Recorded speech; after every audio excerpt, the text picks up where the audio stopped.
শ্রীপাদ ঠাকুর মহাশয়ের প্রেম ভক্তি চন্দ্রিকার আলোচনা প্রায় সমাপ্তির মুখে। ঠাকুর মহাশয়ের সুদীর্ঘ বক্তব্য, সুদীর্ঘ আলোচনা, সুদীর্ঘ তার অনুভব, যা তিনি ভাষায় প্রকাশ করে গিয়েছিলেন একদিন। কালের বিরাট যে প্রভাব, সেই প্রভাবে ঠাকুর মহাশয়ের বক্তব্য এখন বহু দুরাগত ক্ষীণ ধ্বনির মতন শ্রুত হয় মাত্র। কতিপয় ভক্ত যারা প্রাচীন যুগের একটা ধারক এবং বাহক রূপে নিজেদের মনে ভাবেন, তারা ঠাকুর মহাশয়ের এই বক্তব্যকে আস্বাদন করেন, অনুভব করবার চেষ্টা করেন, আলোচনা করবার চেষ্টা করেন, ওই পর্যন্তই। কিন্তু আধুনিক যুগের যে শ্রোতা, আধুনিক যুগের যে মানুষ, যারা আধুনিকতার দ্বারা আষ্টে পৃষ্ঠে জড়িয়ে আছেন, আধুনিক মানুষের চলাফেরা যাদের চোখের সামনে ভাসে প্রতিনিয়ত, তাদের কথাবার্তা শুনতে পাওয়া যায় প্রতিনিয়ত, তারা কিন্তু ঠাকুর মহাশয়ের এই অসাধারণ বক্তব্যকে অনুভব করবার চেষ্টা বোধহয় করেন না। সেই কারণেই আমি সেই প্রাচীনপন্থীদের যেমন সঙ্গ করেছি এবং আধুনিক যুগের সঙ্গও করছি, তাই আমার মনে হলো মানুষের কাছে ঠাকুর মহাশয়ের বার্তা একটু পৌঁছে দেওয়ার। এই কারণেই আলোচনা, এই কারণেই প্রত্যহ কিছুক্ষণের জন্য ঠাকুর মহাশয়ের মতন অসাধারণ ব্যক্তির সঙ্গ লাভের চেষ্টা। তার গ্রন্থের সঙ্গ বা পুস্তিকার সঙ্গ মানেই তো তাঁর সঙ্গ। যখন বলি আপনাদের কাছে, তখন ভাববার চেষ্টা করি সেই বাংলার মাটি, সেই বাংলার বাতাস, সেই বাংলার পরিবেশ, সেই বাংলার আবহাওয়াকে। অন্ধকার চারদিক, বিদ্যুতের আলো তখন কোথায়, আধুনিকতার প্রবেশ তখন হয়নি আজকের মতন। রাজশাহী জেলার গড়েরহাট পরগনার একটি বিশেষ স্থানে আশ্রম নির্মাণ করে ঠাকুর মহাশয় মগ্ন রয়েছেন বাঙালির যাতে আন্তর্চেতনার প্রকাশ ঘটে তার জন্য, আন্তর উপলব্ধির প্রকাশ ঘটে তার জন্য, ভক্তির যাতে অনুভব তারা পান তার জন্য, মানুষ যাতে মানুষ হয়ে ওঠে, পশু হয়ে না যায় তার জন্য তিনি চেষ্টা করেছিলেন একদিন। আমরা সেই চেষ্টাকে স্মরণও করি না, ভাবিও না, বা সেই চেষ্টাকে শ্রদ্ধা জানাবার কোনো প্রয়াসও আমাদের মধ্যে নেই। যারা এই লাইনে আছেন, পাঠকতা নিয়ে আছেন, হরিকথা নিয়ে আছেন, হয়তো তাদের কাছে ঠাকুর মহাশয়ের একটু সামান্য পরিচিতি থাকলেও থাকতে পারে। কিন্তু বাকি যে বিরাট জনতা, বিরাট যে বাংলার মানুষের যে অবস্থান, সেই বিরাট অবস্থানে ঠাকুর মহাশয়ের কোনো প্রভাব নেই, সব হারিয়ে গিয়েছে। কালের প্রবাহে, কালের গতিপথে সবকিছু নষ্ট হয়ে গিয়েছে আজকে। সেই কারণেই আধুনিক প্রযুক্তি বিজ্ঞানের এই সাহায্যটুকু পেয়ে আমি ধন্য এবং কৃতার্থ যে আমি বহু মানুষের কাছে পৌঁছতে পারছি।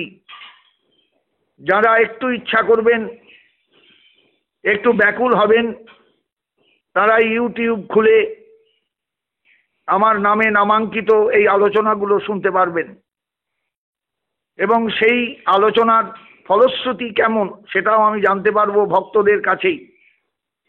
তারাই আমাকে ফোন করে জানাবেন ভালো লেগেছে কি মন্দ লেগেছে, এটুকুই আমার প্রাপ্তি। আমি চাই এই অসাধারণ সহৃদয় মানুষটিকে আধুনিক মানুষের কাছে গোচরীভূত করতে। আমি চাই এই অসাধারণ ভক্তটির পরিচয় মানুষের কাছে তুলে ধরতে। আমি চাই এই অসাধারণ ব্যক্তিটিকে আমাদের সকলের মাঝখানে নিয়ে আসতে। যিনি একদিন কোনো রাজনৈতিক দলের সঙ্গে যুক্ত না হয়ে, কোনো প্রচারের আলোয় না গিয়ে, আধুনিকতার দিকে না তাকিয়ে সাদামাটা ভাবে, সহজ সরল ভাবে বাঙালি জাতিটার সঙ্গে পরিচয় করতে চেয়েছেন শুধু একখানি পুস্তিকার মাধ্যমে। তাদের কাছে এনে দিতে চেয়েছেন শ্রীমন মহাপ্রভুর বার্তা, তাদের কাছে এনে দিতে চেয়েছেন প্রভু নিত্যানন্দের বার্তা, তাদের কাছে এনে দিতে চেয়েছেন প্রভু সীতানাথের বার্তা, তাদের কাছে এনে দিতে চেয়েছেন গৌর ভক্তমণ্ডলীর বার্তা, তাদের কাছে এনে দিতে চেয়েছেন শ্রীধাম বৃন্দাবনের বার্তা, সর্বোপরি তাদের কাছে এনে দিতে চেয়েছেন প্রেয়সী তত্ত্বরূপে শ্রীমতী রাধারানীর বার্তা। ভাবুন দেখিনি একবার, কত বড় দায়িত্ব তিনি পালন করেছিলেন, অথচ কিচ্ছু ছিল না তার কাছে, কোনো প্রচারের কিচ্ছু ছিল না। তিনি শুধু তার আশ্রমে বসে বিগ্রহবর্গের দিকে তাকিয়ে সজল নয়নে তুলট কাগজ নিয়ে, খাগের কলম নিয়ে এই ক্ষুদ্র পুস্তিকা লিখেছিলেন বাংলার মানুষের জন্য, বাঙালির জন্য।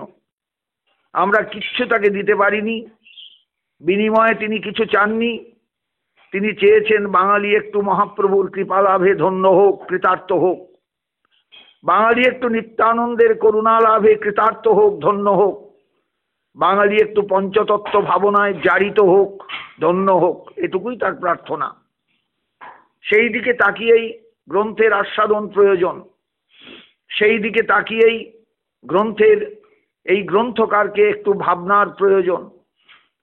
আমরা গতকাল যেখানে ছিলাম নিশ্চয়ই মনে পড়বে সকলের, 111 সংখ্যক যে স্তবক শ্রী প্রেমভক্তি চন্দ্রিকার, সেই জায়গা পর্যন্ত এসে আমরা আলোচনা শেষ করেছিলাম গতকালের আলোচনা। শ্রীকৃষ্ণ চৈতন্য দেব রতিমতি তারে সেব, প্রেম কল্পতরু দাতা, ব্রজরাজ নন্দন রাধিকার প্রাণধন, অপরূপ এই সব কথা। কিছুটা ব্যাখ্যা হয়েছে, কিছুটা ব্যাখ্যা কিন্তু এই স্তবকের বাকি আছে, যে ব্যাখ্যার একান্ত প্রয়োজন। ব্রজরাজ নন্দন একটা পরিচয় দিয়েছেন শ্রীকৃষ্ণ চৈতন্যের। তিনি কে না শ্রী রাধিকার প্রাণধন, তিনি রাধারানীর প্রাণবল্লভ। তারপরে একটা বিশেষণ দিয়ে বুঝিয়েছেন এই সমস্ত লীলা বড় অপরূপ। ভালো করে খেয়াল করবেন, শব্দগুলোর একটু ব্যাখ্যা প্রয়োজন, নইলে সাধারণ মানুষ বুঝতে পারবে না।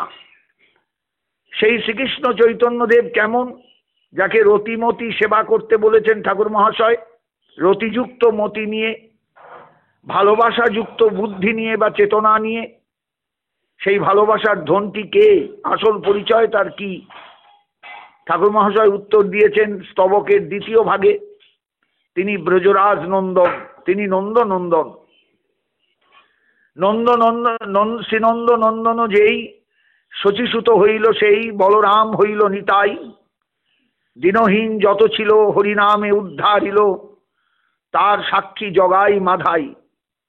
হাহা প্রভু নন্দসুত বৃষভানু সুতাজুত, করুণা করহ এইবার, নরোত্তম দাসে কয় না ঠেলিও রাঙা পায়, তোমা বিনে কে আছে আমার।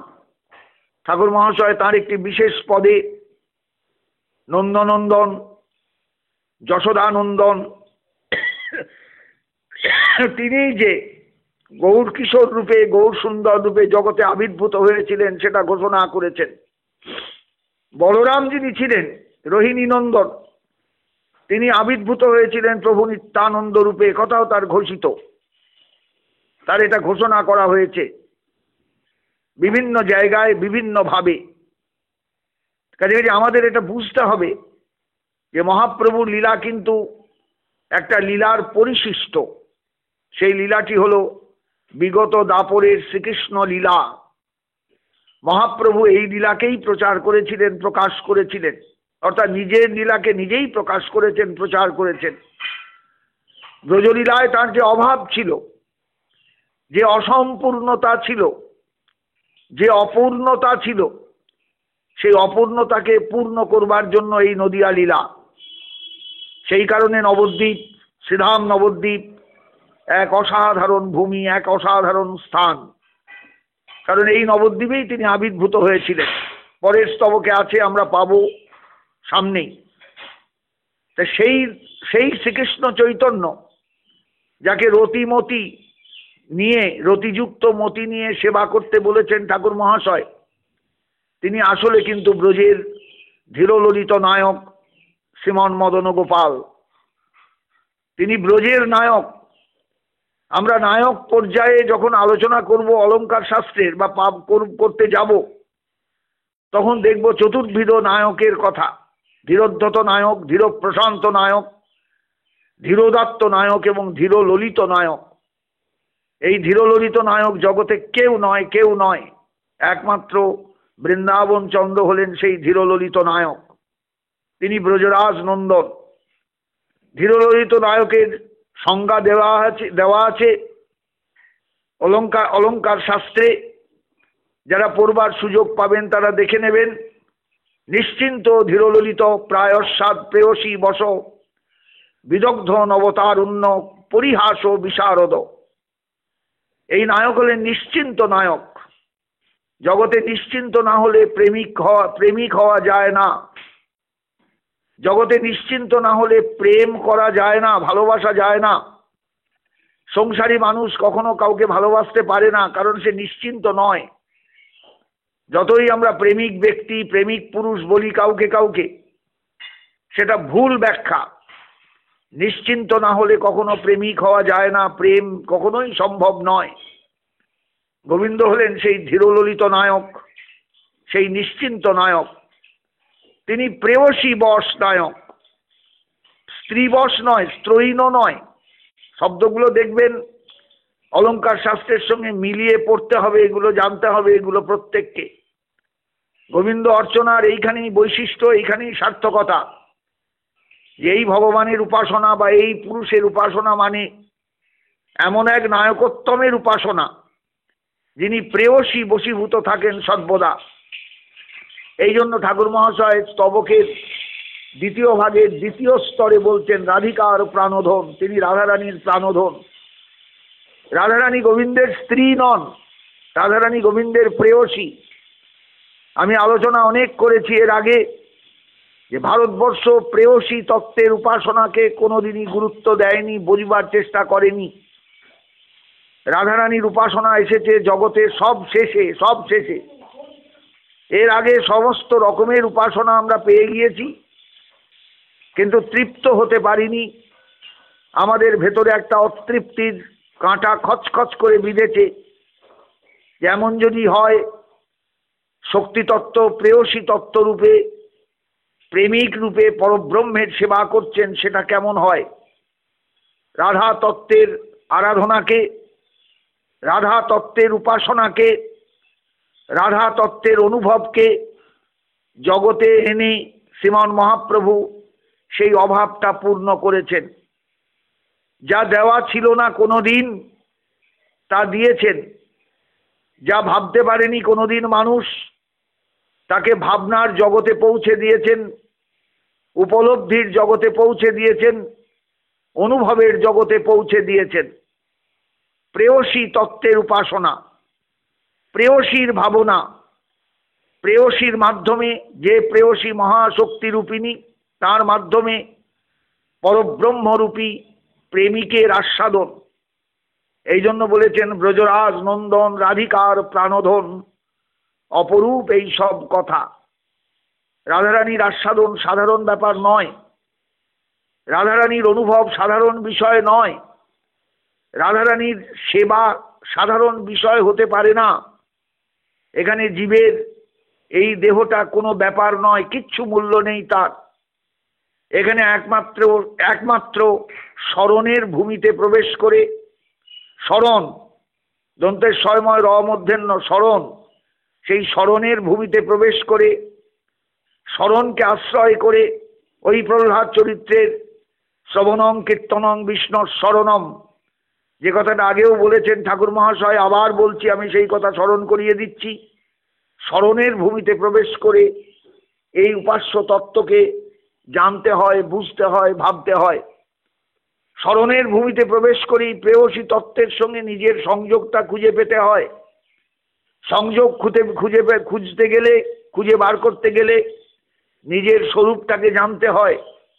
আমার স্বরূপটা কিন্তু প্রকৃতির স্বরূপ। আমি শক্তিরূপা, আমি জীব শক্তি। সেই শক্তির একটা রূপ চিন্তা করতে হয় গুরু কৃপায়। সেই রূপকে নিয়ে, সেই ভাবনাকে নিয়ে বৃন্দাবনকে ভাবের জগতে সর্বদার জন্য স্মরণের মধ্যে এনে আমাকে সেবায় রত হতে হবে।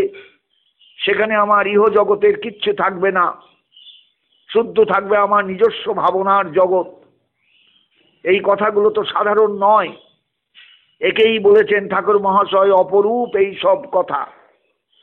একটা শব্দ দিয়ে তিনি বুঝিয়ে দেওয়ার চেষ্টা করেছেন এই অসাধারণ ভাবজগতের সৌন্দর্যকে, মাধুর্যকে, আস্বাদনকে এবং উপলব্ধিকে। অসাধারণভাবে একটা শব্দ অপরূপ।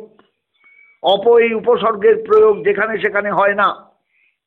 যেখানে সেখানে করলেই দেখবেন তার একটা কদর্থ হয়ে যায়।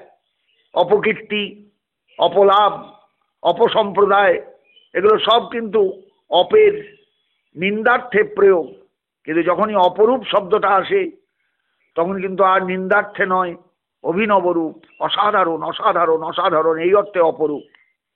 এই অসাধারণত্ব কোথাও মিলবে না, একমাত্র প্রেয়সী তত্ত্বের ভাবনায়, প্রেয়সী তত্ত্বের সাধনায়, প্রেয়সী তত্ত্বের আস্বাদনে, প্রেয়সী তত্ত্বের সঙ্গে জীবের নিজের সংযোগ স্থাপনে এই অপরূপত্ব ধরা পড়বে। এটা কিন্তু অপেক্ষায় থাকতে হবে, গুরু কৃপার অপেক্ষায় থাকতে হবে, মহৎ কৃপার অপেক্ষায় থাকতে হবে, সাধকের নিজস্ব সাধনার অপেক্ষায় থাকতে হবে, আস্বাদনের অপেক্ষায় থাকতে হবে, চোখের জল ঝরাতে হবে, প্রাণ ভরে কাঁদতে হবে। সেই কান্নার মধ্যে জাগতিক কিছুর প্রার্থনা কোনোদিন সেখানে আসবে না। আসবে শুধু রাধারানীর চরণে সেবার আগ্রহ, সেবার জন্য ব্যাকুলতা, সেবার জন্য চাহিদা এবং প্রার্থনা। ভাবতে পারছেন জায়গাগুলো? অপরূপ কথার মধ্যে কত ধ্বনি ঠাকুর মহাশয় দিয়েছেন, আমরা পেয়েছি অনায়াসে। শুধু অপরূপ শব্দটাকে ভাববেন, অনেক অর্থ করা যায়। এই একটা শব্দ দিয়ে অনেক দূর যাওয়া যায়। অপরূপ এই সব কথা, তার মানে এই কথাগুলো তুমি ভাবনার গভীরে ডুবে, ভাবনার জগতে প্রবেশ করে, ভাবের ভূমিতে দাঁড়িয়ে ভাবময় বৃন্দাবনকে আস্বাদন করতে করতে ভাবো, ভাবো, ভাবো, ভাবো, ভাবো, অনবরত ভাবো। জগৎ সংসার ভুলে ভাবো, ইহকাল পরকাল ভুলে ভাবো, এই জগতের সবকিছু ভুলে ভাবো। তুমি কার ছেলে, কোথাকার মানুষ, এগুলো ভুলে যাও। তুমি কে এটা ভুলে যাও। তোমার কত অর্থ আছে, বিত্ত আছে, বৈভব আছে, ভুলে যাও। তুমি শুধু ভাবো তুমি এক রাধারানীর সেবিকা, তার চরণ প্রান্তে পড়ে আছো, চোখের জল দিয়ে তার চরণ ধুয়ে দিচ্ছ, চুল দিয়ে তার চরণ মুছিয়ে দিচ্ছ, চোখের জল দিয়ে তাকে বরণ করে নিচ্ছ হৃদয়ের মধ্যে, আর প্রার্থনা জানাচ্ছ স্বামিনী আমায় একটু কৃপা করো, আমি যেন তোমার করুণায় গোবিন্দের সেবায় লাগতে পারি। একটা ফুল যখন গাছে ফোটে তারও মনে মনে প্রার্থনা থাকে আমি কেমন করে গোবিন্দ চরণে যাব। যিনি সেই ফুলটাকে তুলছেন, যিনি সেই ফুলটাকে চন্দন চর্চিত করে, তুলসী গন্ধযুক্ত করে গোবিন্দ চরণে দিচ্ছেন, যখন দিচ্ছেন তখনই ফুলটার যেমন ইচ্ছা পূরণ হলো, তেমনি আমাকেও সেই জায়গায় যেতে হবে। রাধারানী আমাকে কৃপা করে গোবিন্দ চরণে দান করবেন। প্রিয়তম, এই সেবিকাটি বড় চমৎকার, তুমি একে সেবা কার্যে নিতে পারো, ডাকতে পারো। নিকুঞ্জ সেবায় এ বড় পটু, আমি দেখেছি একে পরখ করে। বড় তাৎপর্যময় এর সেবা, বড় আস্বাদ্য এই সেবা, এর সেবা। ভাবতে পারছেন অপরূপ কথার কত মাধুর্য, কত কত অর্থ, কত গভীরতা। এখানে অপমানে কিন্তু নিন্দার্থে নয়, এখানে অপমানে সুন্দর, যে সৌন্দর্যের কোনো ভাষা দেওয়া যাবে না, যে সৌন্দর্যের কোনো তুলনা দেওয়া যাবে না, যে কথার কোনো ব্যাখ্যা দেওয়া যাবে না, শুধু অনুভবে তাকে পাওয়া যায়। ব্রজরাজ নন্দন, রাধিকার প্রাণধন, অপরূপ এই সব কথা। রাধা কৃষ্ণের উপাসনাটাই ভারতবর্ষে কোনোদিন ছিল না, কোথাও ছিল না। গোবিন্দকে মানুষ পূজা করত ঠিকই, অনেক গোবিন্দ মন্দির ছিল ভারতবর্ষে, শুধু গোবিন্দের একক মূর্তি, সেখানে শোভিত হতেন, সেবিত হতেন। কিন্তু সেই গোবিন্দের বাঁ দিকে শক্তিরূপে, মহাশক্তিরূপে রাধারানীর অবস্থান। এ তো মহাপ্রভুর দান, মূলত দান আরবারদের, দক্ষিণ ভারতের সাধকদের। কিন্তু সেই দানকে নিয়ে আসার দায়িত্ব নিয়েছিলেন শ্রীমন গৌর সুন্দর, শ্রী গৌর সুন্দর, শ্রীমন মহাপ্রভু। সেই সাধনকে মানুষের কাছে পৌঁছে দিয়েছিলেন গোস্বামীগণ। ঠাকুর মহাশয় সেই গোস্বামীগণের কৃপা লাভ করে কৃতার্থ হয়ে বাংলার মাটিতে সেই ভজনকে এনে প্রেমভক্তি চন্দ্রিকার মাধ্যমে পৌঁছে দেওয়ার চেষ্টা করছেন। কিভাবে একদিন ডিস্ট্রিবিউশনটা হয়েছে বুঝতে পারছেন? কিভাবে একদিন পরিবেশন হয়েছে বুঝতে পারছেন? কিভাবে একদিন এই অসাধারণ ভজন বাঙালি পেয়েছে বুঝতে পারছেন? শুধু ঠাকুর মহাশয় নয়, সেই যুগে এরকম ভক্ত বৃন্দাবন থেকে ফিরে এসে বাংলায় দাঁড়িয়ে কত জায়গায় যুগল মন্দির প্রতিষ্ঠা করেছেন, কত জায়গায় যুগলের সেবা চালু করেছেন, কত জায়গায় বৃন্দাবনের উৎসবকে চালু করেছেন, যা বাংলায় ছিল না। এখন ভাবলে অবাক হয়ে যেতে হয়। ঝুলন উৎসব বৃন্দাবন থেকে এসেছে, জন্মাষ্টমী কৃত্য বৃন্দাবন থেকে এসেছে, রাধাষ্টমী কৃত্য বৃন্দাবন থেকে এসেছে, গোষ্ঠাষ্টমী কৃত্য বৃন্দাবন থেকে এসেছে, রাস উৎসব, চাকা রাস বহু জায়গায় প্রাচীন বাংলার বহু বড় বড় বাড়িতে, জমিদার বাড়িতে, বড় বড় বৈষ্ণব বাড়িতে একসময় চাকা রাস হতো। এই চক্র রাস বৃন্দাবন থেকে এসেছে। অঙ্গনা মঙ্গনা মন্তরে মাধব, মাধবং মাধবং চান্তরে নাঙ্গনা, ইত্থমা কল্পিত মণ্ডলে মধ্যগো, সংযোগ বেনুনা দেবকী নন্দন। বিল্লমঙ্গলের অসাধারণ রাস তত্ত্বের আস্বাদন, রাসলীলার আস্বাদন একদিন বৃন্দাবন থেকেই এসেছিল বাংলার মাটিতে। মহাপ্রভু তো আর কর্ণামৃতের স্বাদ বাংলায় নিয়ে আসেননি সোজাসুজি। তিনি পুরীতে এসে গোস্বামীগণের হাতে গ্রন্থ তুলে দিয়েছিলেন। তারপরেই সেই গ্রন্থ বৃন্দাবনে গিয়েছিলেন, কবিরাজ গোস্বামীর হাতে পড়েছিলেন। কবিরাজ গোস্বামী পাদ টিকা রচনা করেছেন। সেই টিকাযুক্ত কবিরাজ গোস্বামী পাদের শ্রীকৃষ্ণ কর্ণামৃত পরবর্তীকালে ছাপা হয়েছে। ছাপাখানা আবিষ্কারের পর যদুনন্দন ঠাকুর তার বাংলায় পদ্যে তার তর্জমা করেছেন। আজও বাজারে সেই বইটা চালু আছে, পাওয়া যায়, ছাপা পাওয়া যায়। অনেক পরের কথা। এইভাবেই তো গ্রন্থ ছড়িয়েছে চারদিকে, এইভাবেই তো বাংলায় প্রচার হয়েছে। ঠাকুর মহাশয় সব কিছু অপরূপ শব্দ দিয়ে আমাদের কাছে প্রকাশ করলেন। অপরূপ এই সব কথা, এ কথাগুলো বড় অপরূপ, এ কথাগুলো বড় আশ্চর্যজনক, এ কথাগুলো বড় হৃদয়ের আনন্দবর্ধক। আমরা বাঙালিরা গর্বিত হতে পারি, আমরা সেই গর্ব বুঝি না। বিশ্বাস করুন, বাঙালি এগুলো বোঝে না যে একদিন বাঙালি কি কাজ করেছিল, সারা ভারতবর্ষ ব্যাপী তার অসাধারণত্ব প্রকাশ পেয়েছিল। রূপ সনাতন মূলত কর্ণাটকী ব্রাহ্মণ হলেও বাংলার মানুষ বলেই পরবর্তীকালে পরিচিত হয়েছিলেন। শ্রী জীব গোস্বামীপাদও তাই। এক গোপাল ভট্ট গোস্বামী গোস্বামীগণের মধ্যে দক্ষিণের মানুষ ছিলেন, তাছাড়া সবই তো বাঙালি। একদিন বাঙালির গৌরব, একদিন বাঙালির বিজয় বৈজয়ন্তী শ্রীধাম বৃন্দাবনে উদ্দীন হয়েছিল। রাধা কুণ্ডের তটে একদিন বাঙালির চোখের জল দিবারাত্র ঝরে পড়ত। তিনি দাস গোস্বামীপাদ। সপ্তগ্রামের মানুষ, আদি সপ্তগ্রাম ব্যান্ডেলের পরের স্টেশন। ভাবুন একবার, সেই সপ্তগ্রামের সেই কিশোরটি একদিন যুবক হয়েছিল, প্রৌঢ় হয়েছিল, বার্ধক্যে উপনীত হয়েছিল, তথাপি সে রাধা কুণ্ড তট ছাড়েনি। মহাপ্রভুর কৃপালাভের পর দাস গোস্বামীপাদ গৌরচরণে প্রপন্ন হয়ে সব কিছু জেনেছিলেন, সব কিছু বুঝেছিলেন।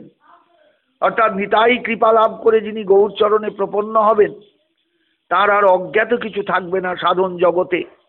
দাস গোস্বামী তার সবচেয়ে বড় প্রমাণ। তার বিলাপ কুসুমাঞ্জলি গ্রন্থ যিনি পড়বেন তিনি অনুভব করতে পারবেন রাধা কৃপা কাকে বলে, রাধারানীর করুণা কাকে বলে। গ্রন্থের প্রথমে কোনো মঙ্গলাচরণে কারুর প্রণাম টনাম কিছু নেই। মঙ্গলাচরণ মানে তো মঙ্গল আচরণ, একটা ছবি এঁকে তিনি মঙ্গল আচরণ করেছেন। ভাবতে কেমন লাগে। তং রূপ মঞ্জরী সখী প্রথিতা পুরে অস্মিন পুংস অপরস্য বদনং নহি পশ্যসীতি বিম্বাধরে ক্ষতম অনাগত ভর্তৃকায়া যত্তে বদাহি কিমু তৎসুক পুঙ্গবেন। দাস গোস্বামী পাদ রতিমঞ্জরী রূপে রূপমঞ্জরী রূপ গোস্বামী পাদের অসাধারণ কৃষ্ণ আস্বাদন বর্ণনা করছেন। রূপমঞ্জরী সখী, তোমাকে তো সবাই এই বৃন্দাবনে চেনে, প্রথিতা তুমি, সবাই তোমায় চেনে। তুমি কোনো অন্য পুরুষের কখনো মুখ দেখনি, পুংস অপরস্য, কখনো কোনো অন্য পুরুষের তুমি মুখ দেখনি। বদনং নহি পশ্যসীতি, তুমি তো অন্য পুরুষের মুখ দেখো না। তাহলে তোমার অধরে ক্ষত কোত্থেকে এলো? এটা তো চুম্বনের ক্ষত। বলো তো তোমায় কে চুমু খেলো? ভাবতে পারবেন জায়গাগুলো?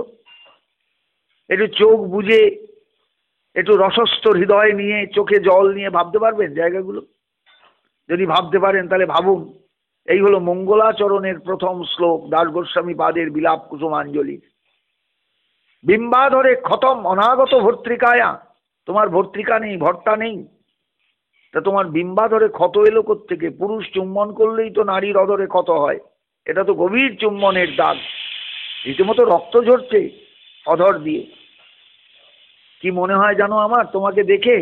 রতিমঞ্জরী রূপে রূপমঞ্জরীকে বলছেন যত্তে বদাহি কিমু তৎসুক পুঙ্গবেন। তাহলে কি ধরে নেব কোনো পুরুষ সুখ পাখি তোমার অধরের লালিমাকে অসাধারণ কোনো ফল মনে করে ঠুকরে দিয়েছে তোমার ঠোঁটটা, তোমার অধরটা? অধর মানে নিচের ঠোঁট, ওষ্ঠ মানে ওপরের ঠোঁট। তোমার অধরে চুম্বন করলো কে তাহলে? তার মানে গোবিন্দ রাধারানীর অধরে চুম্বন করেছেন। আর রাধা ভাবে তন্ময় রূপ গোস্বামী পাদ রূপমঞ্জরী রূপে সেই অধরের অসাধারণ আস্বাদন পেয়েছেন, চুম্বনের আস্বাদন পেয়েছেন। তারও অধরে ক্ষত হয়ে গেছে, মানে রাধারানীর অধরে ক্ষত হয়েছে। তার সত্তার সঙ্গে একেবারে সম্মিলিত সত্তায় ছিলেন রূপ গোস্বামী পাদ, সেবার মধ্যে ডুবেছিলেন, তারও অধরে ক্ষত হয়ে গেছে। এবার ভাবুন দেখিনি ব্যাপারটা কি দাঁড়ালো। কোনোদিন ভাববার চেষ্টা করেছেন? কেউ বোঝাবার চেষ্টা করেছে আমাদের? কেউ তো বোঝায়নি। অথচ এই সমস্ত গ্রন্থের মাধ্যমে আমরা অনুভব করতে পারি রাধারানীর সেবিকা হতে পারলে কত লাভ, কত লাভ, কত আস্বাদন, কত তৃপ্তি, কত আনন্দ, কত অসাধারণত্ব সেখানে, কত অপরূপত্ব সেখানে আমরা ধারণাই করতে পারবো না। এই অপরূপ একটা শব্দ দিয়ে ঠাকুর মহাশয় আমাদের জানিয়ে দিলেন শ্রীকৃষ্ণ চৈতন্য, তাকে স্মরণ করলে কি পাওয়া যেতে পারে। শ্রীকৃষ্ণ চৈতন্য দেব রতিমতি তারে সেব, তাকে রতিযুক্ত মতি নিয়ে সেবা করো, ভালোবাসার মতি নিয়ে সেবা করো, প্রেমের মতি নিয়ে সেবা করো। তবে বুঝতে পারবে রস কোথায়, তৃপ্তি কোথায়, আনন্দ কোথায়, সুখ কোথায়, স্বাচ্ছন্দ্য কোথায়, অসাধারণত্ব এই সেবার কোন জায়গায়। প্রেম কল্পতরু দাতা গৌরহরি আমার প্রেম কল্পতরুর আস্বাদন দানকারী। এই কল্পতরু, এই কল্পবৃক্ষ ওই দেববৃক্ষ কল্পবৃক্ষ নয়, এটা জগতের কল্পবৃক্ষ, মহাপ্রভুর আনিত বা প্রদত্ত কল্পবৃক্ষ, প্রেম কল্পবৃক্ষ। যদি কোনো মানুষ এই প্রেম জগতের স্বাদের জন্য ব্যাকুল হয়, প্রেম জগতের স্বাদের জন্য অত্যন্ত উদ্গ্রীব হয়, একান্ত শরণাগত হয় গুরুপাদ পদ্মের, একান্ত শরণাগত হয় গৌরহরির, একান্ত শরণাগত হয় প্রভু নিতাই চাঁদের, একান্ত শরণাগত হয় প্রভু সীতানাথের, একান্ত শরণাগত হয় গৌর ভক্তবৃন্দের, তাহলে তারই কাছে এই প্রেমের সম্পদ এসে পৌঁছয়, সে আস্বাদন করে, ডুবে যায়, হারিয়ে যায়। তারপর তার আর পর নেই, তার আর পর নেই। কোথায় গিয়ে সে পৌঁছবে, কোথায় সে যাবে, তখন সে আর ভাবতে পারে না। স্মরণ তাকে সেই জগতে নিয়ে যান, মনন তাকে সেই জগতে নিয়ে যান, ভাবনা তাকে সেই জগতে নিয়ে যান, কৃপা তাকে সেই জগতে নিয়ে যান, অনুভব তাকে সেই জগতে নিয়ে যান। ব্যাস, মিটে গেল তো সব। জগতে আসা সার্থক হলো, জগতে থাকা সার্থক হলো, জগতে গুরু কৃপা সার্থক হলো, সাধন সার্থক হলো। আর কি চাই? অপরূপ এই সব কথা। ভাবুন এইবার অপরূপ শব্দটার ধ্বনি কত দূর যেতে পারে, কোথায় গিয়ে ঠেকতে পারে। আমার বলার ভাষা নেই আপনাদের কাছে, আমার বলার ভাষা আমি খুঁজে পাচ্ছি না। আমি সকলের কাছে অনুভবের জন্য, অনুভব লাভের জন্য একটু অনুরোধ করছি, একটু চেষ্টা করুন এই অনুভব লাভের, একটু চেষ্টা করুন এই উপলব্ধি লাভের, একটু চেষ্টা করুন এই আস্বাদন লাভের। জীবনের সার্থকতা খুঁজে পাবেন সবাই, সমস্ত কিছু খুঁজে পাবেন। এই জগৎ আমার কাছে কিচ্ছু নয়, এই জগতের কোনো মূল্য আমাদের কাছে নেই। মূল্য আছে এই জগৎটার। আমি আছি চিরকাল, আমি থাকবো চিরকাল, আমি চলবো চিরকাল এই আমার ভজন নিয়ে, এই আমার সাধন নিয়ে, এই আমার অপরূপত্ব নিয়ে। আসুন সেই অপরূপকে একবার আস্বাদন করি, প্রাণ ভরে, প্রাণ ভরে ডাকি, গুরুপাদ পদ্মের চরণে প্রার্থনা জানাই, প্রাণ ভরে ডাকি, রাধারানীর চরণে প্রার্থনা জানাই, প্রাণ ভরে ডাকি শ্রী রাধা গোবিন্দের যুগল চরণে প্রার্থনা জানিয়ে আমার যেন জীবনের সার্থকতা আসে, পরিপূর্ণতা আসে, আর কিছু নয়। জয় নিতাই, জয় গৌর সুন্দর, জয় গৌর ভক্তবৃন্দ।